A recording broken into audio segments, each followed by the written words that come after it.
This meeting is being recorded.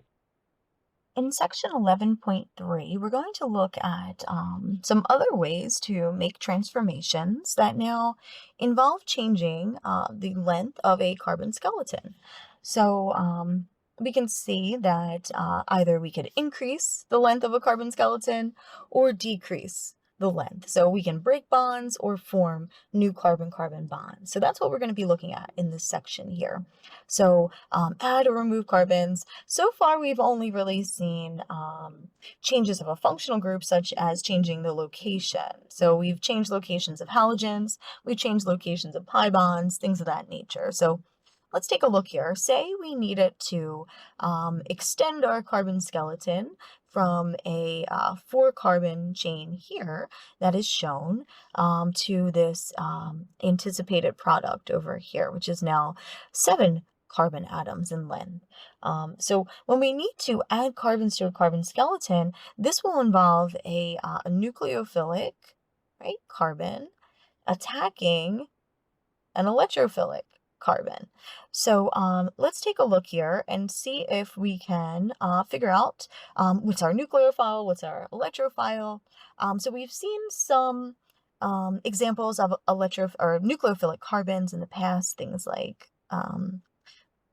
we have our cyanide. We can also have things like an alkanide. So triple bond to carbon with a lone pair. So that's what we're shown right here. So if we chose an alkanide, we would not introduce a nitrogen to our product.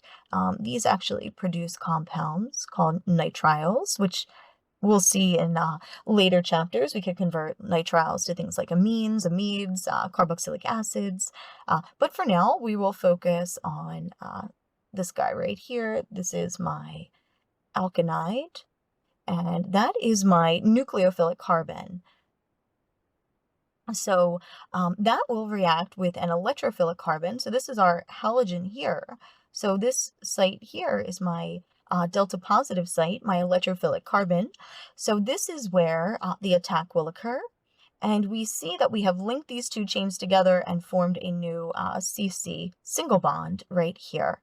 And our other side product is the counter ion, sodium, and our halogen that was a leaving group that was removed from our 3-carbon chain.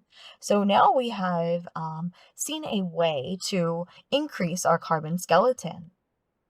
So how can we decrease our carbon skeleton? How can we break a carbon-carbon single bond? So what we see here in our starting material, we have a 5-carbon chain.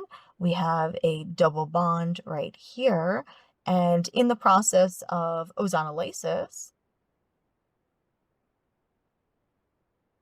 we could use ozone to cleave that double bond, and then we use something like dimethyl sulfide.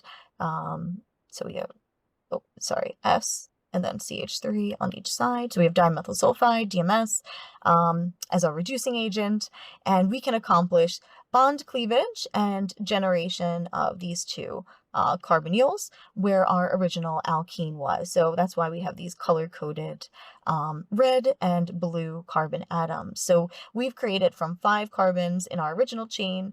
After that ozonolysis bond cleavage, we have 4 carbons and a 1 carbon.